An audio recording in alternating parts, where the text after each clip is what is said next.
In Diablo 2, there's a metric ton of unique armors, some more useful than others, but most of them actually having uses for in-game progression, and a couple of them even being strong endgame options.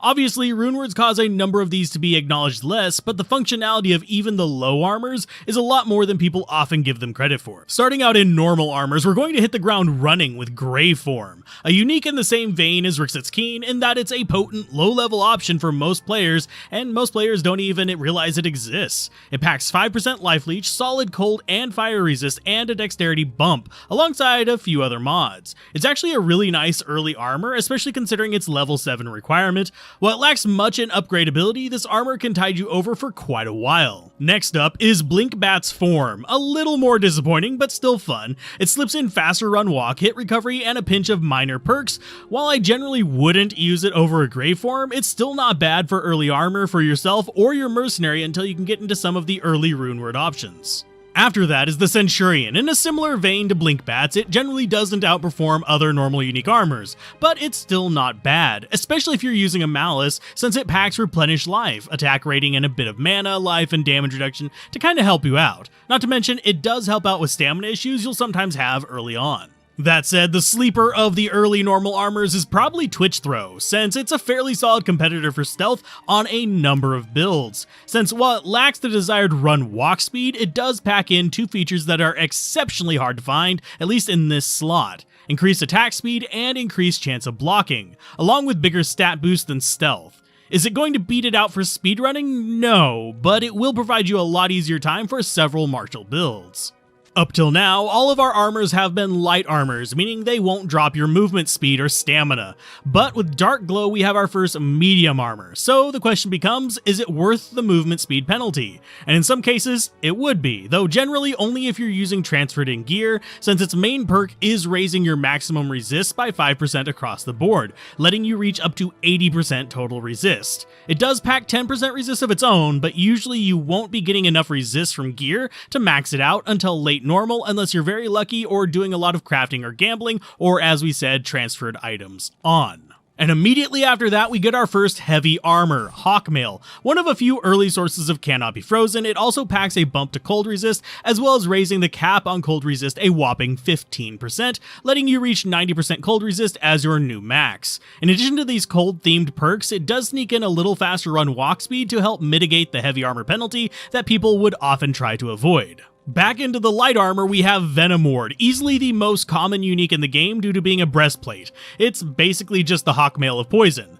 but with a much bigger boost to resists, basically pushing you a guaranteed 90% poison resist thanks to the plus maximum as well. This, along with the poison length reduction, actually make it a fairly good early mercenary armor too, to keep them from getting quite as wrecked from early poison sources, though you will end up swapping it out as you get further into the game. Another medium armor on the list is Sparking Mail, which has a strange Mandela effect for me because I always thought it was Sparkling Mail for ages, but generally I only ever use this armor in normal difficulty if I'm hurting on lightning resists, but it's very quick to get swapped out since it doesn't really pack too many unique or exceptional features compared to pretty much any other armor we can get in similar areas, though admittedly, yes, that lightning resist is actually kind of nice.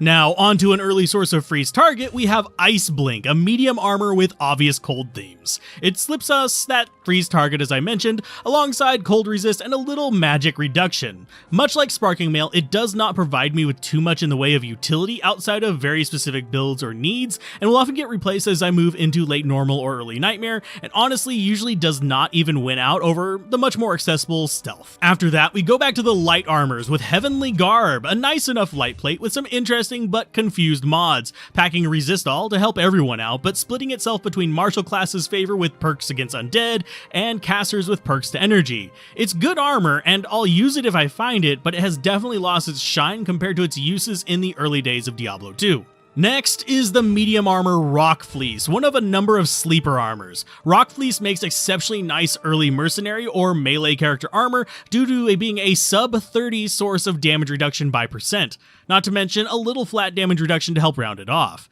This combined with decent defense for the level, as well as plus strength and a bit more forgiving requirements, makes it an armor I'm exceptionally happy to find on solo self-found runs or even in mid-game farming. Back to the heavy boys, we have Boneflesh, our second life leech armor. It also packs open wounds and an attack rating boost and is another contender for solid mercenary armor since it provides us with the ever desirable life leech on the mercenary. That is often necessary to keep him alive in the mid game. While it does lack some perks we'd want for him, this combined with a safety helmet can actually keep him pretty happy for a while. Next we have the armor that I probably have the biggest love-hate relationship with, and that is Rattlecage, a medium weight armor and an amazing early source of crushing blow, but with one massive drawback that keeps me from using it for most characters, and that is hit causes monsters to flee, which means unless you're ranged, you're going to be chasing most things you encounter. That said, it is great for budget uber killing or boss hunting, since they cannot be giving fear. As we near the end of normal, we have Goldskin, a heavy armor with heavy resist. 35% to be exact.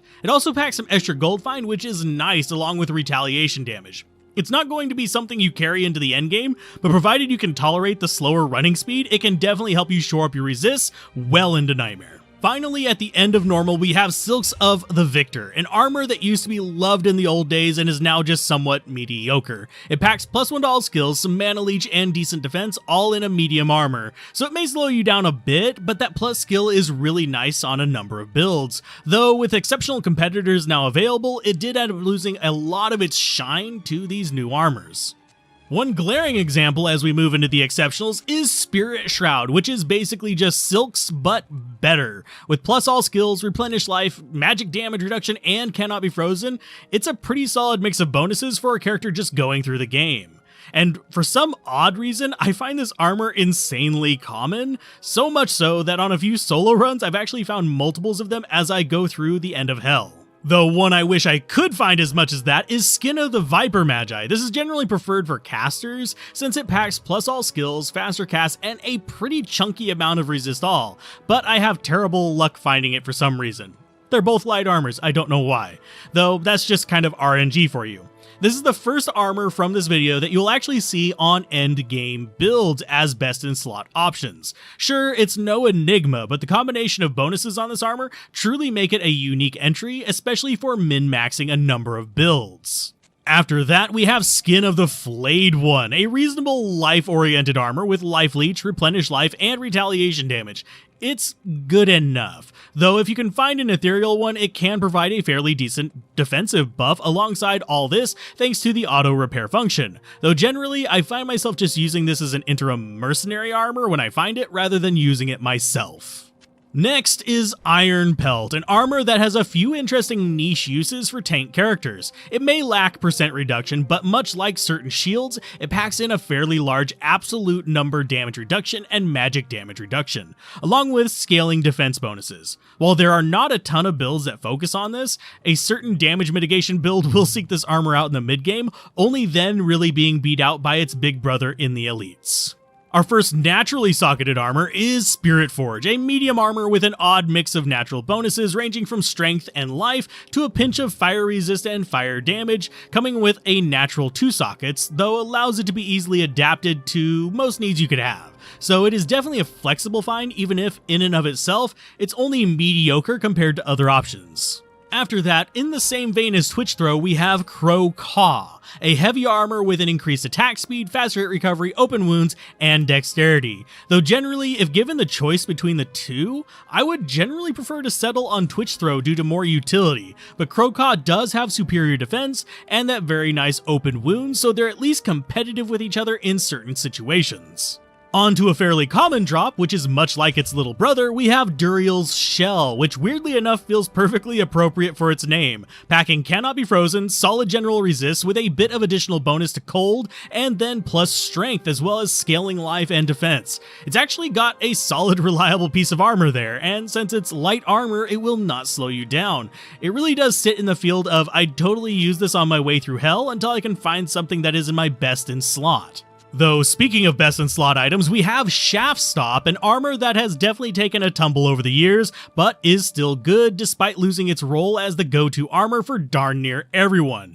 It packs a flat 60 life boost, which lets it be boosted by war cries and auras and such, along with 30% damage reduction effects, though with the current cap of 50% damage reduction, it can quickly become redundant with other gear, which is what ultimately led to the downfall of this medium armor.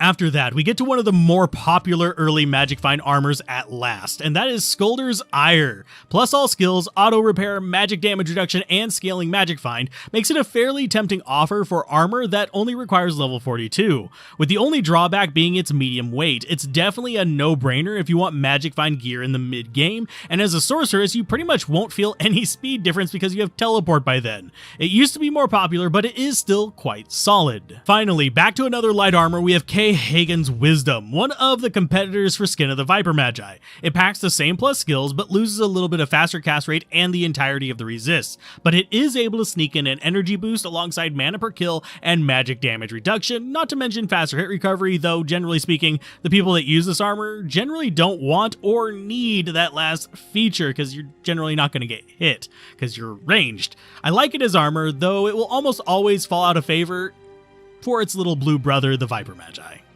Moving on, we have Toothrow, a medium armor that causes bleeding, has retaliatory damage, and throws in strength and fire resist to kinda help out. Not to mention, pretty decent defense for an exceptional armor. While I want to like this armor, it does unfortunately come around too late to really be competitive with those stats, though in a pinch, I guess I will use it if I haven't found anything better. After that is one of the best budget armors for the mercenary, and not a terrible armor for the player either. That's the heavy armor Guardian Angel. The reason this is so nice is that it can be used to cap out the mercenary's resistances at 90%, making them orders of magnitude more durable than without it. For the player though, this is one of only 2 armors with increased block chance, and the other one being Twitchthroe, and this can be used just as easily to max out the player resist as well. I usually slap an rune in it regardless and call it a day. Oddly enough, I almost treat the plus paladin skills on this as an afterthought, but it can be a little bit of an extra addition if you're running this on something like a Hammerden. Unfortunately, following that is an armor I almost never find a use for, and that's Atma's Wail, a medium armor that just feels uninspired. It's got a bit of faster hit recovery, plenish life, mana boost, dexterity, and magic find. None in insane proportions. It's not innately bad armor, it's just underwhelming regardless of what situation you're going to use it for. Heck, it's not even a cool purple color like Rattlecage was, so it doesn't even have the fashion perk. Though thankfully we can find something interesting in our next armor, Black Hades. It's a heavy armor, so it will slow you down, but it comes with anti-demon perks, half freeze duration, high defense, but most importantly, 3 sockets, letting you pull off some fun builds with it, none of which are best in slot, but it can provide a lot of fun special setups, and can even be a decent mercenary armor if you find an ethereal one. Is it best in slot? No, but the flexibility in it does make it fun to play with. The last exceptional is one that I've tried making builds for a few times, and that's Corpsemourn. It just can't quite cut it, unfortunately, which is disappointing because it gives serious Dark Knight vibes. Its main claim to fame is the Iron Maiden when struck, and the inclusion of Corpse Explosion charges. Beyond that, it's fairly basic armor with strength, vitality, cold resist, and fire damage. It's not bad, I just wish it was better so I could justify using it for the appearance reasons at the very least. Last up are the elites, and as you can tell, this next one's we've got a few of, and that's Ormus's Robes. With faster cast plus elemental damage and some mana regen, it's an okay caster armor, though its main claim to fame is packing random +3 to a specific sorceress skill. In the case of this one, Chain Lightning, though it can pack any sorceress skill that does not require level 30 to learn, so you'll see it used as a pre-buff armor and stuff like that quite often. Now, we mentioned Iron Pelt's big brother earlier, and here we have it, the Gladiator's Bane. And as you can see, it literally is just an upgraded version of it, with flat damage reduction both magic and physical, stacked with faster hit recovery, cannot be frozen, and a few other nice perks, not to mention higher defense. It's definitely an underestimated piece of armor, and does have some fun uses for damage mitigation builds. After that, we probably have one of the most well-known armors in the Diablo franchise, Arkaine's Valor, which comes with a variable amount of plus skills, faster hit recovery, damage reduction, and a scaling vitality boost. It was a highly sought-after armor before the days of Enigma and Chains of Honor. Now it mostly just sits as an okay armor to find, but that you'll often prefer more specialized uniques or specific rune words for. Back in green, we have Leviathan, another medium armor that just gives you a lot of strength, defense, and damage reduction. It is halfway decent as far as damage reduction armors go, but it suffers the same problem Shaftstop does in that it's not special enough to justify its usage in today's meta unless you're running a very specific build that can take advantage of that damage reduction on armor. The last heavy armor we have is actually Steel Carapace, which honestly always makes me think of an upgraded Corpsemourn that kind of kept all the same problems. Basically, it's an interesting idea to have an Iron Maiden armor, with this one with cold res, faster hit recovery, and auto repair, meaning you can explore high defense ethereal versions, but it never quite stands out enough to really be a main pick. And with higher defense, you're actually pretty much working against triggering the Iron Maiden effect that makes this special. And last up in the armors, we have the two Sacred Armors, the easier to get one being Templar's Might, a massive strength requirement medium armor with offensive aura boost, faster hit recovery, strength and vitality, and some defensive perks. You'd think with how rare Sacred Armors are, much less unique ones, it would stand out more, but unfortunately that's just not the case. It's good enough, but far from best in slot by the time you find it. The other Sacred Armor is Tyrael's Might. Indestructible with no stat requirements to equip it. It's at least interesting in that regard. There are some uses for this set of armor, thanks to Rest in Peace and Cannot Be Frozen, along with its decent other stats with bumps to strength, run walk, and demon damage, but they're few and far between. It's a cool armor to keep in your collection, but you'll find you'll only rarely use it, which is disappointing for how rare it is. And no, it unfortunately does not come with that socket, I just have it in there for some odd builds I was trying with it back in the day. So what's your favorite armor to use that is not Enigma? Mention it down below and I might make a build around it if I can come up with one. And as always, a special thanks to the channel members and patrons that help support these videos, and those of you that got all the way to the end, since that helps share it with more people. And as always, keep gaming, have fun, and peace out. This has been Alzrath. Bye.